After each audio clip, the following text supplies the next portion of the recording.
আমার ভাইয়েরা, নিজেরা নিজেদের নেতা ঠিক করে নিবেন। এমন নেতা, মনে রাখবেন, নেতার কারণে আপনি জান্নাতি হবেন, নেতার কারণে আপনি জাহান্নামী হবেন। ওই যে কথাই আছে না, বাপ ভালো তার বেটা ভালো রে, মা ভালো তার জি, গাই ভালো তার দুধ ভালো রে, দুধ ভালো তার ঘি, ঘিও ভালো হয় যদি দুধও ভালো হয়।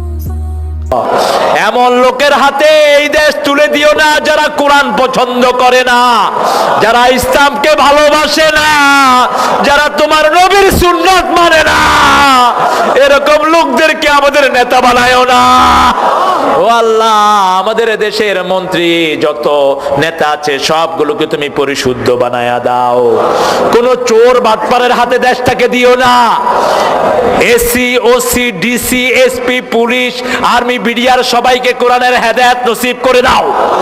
ও আল্লাহ, সারা বাংলাদেশের উপরে তোমার খাস রহমত নাজিল করো। এদেশের লোকদের তুমি ছাড়া আর কোনো যাওয়ার জায়গা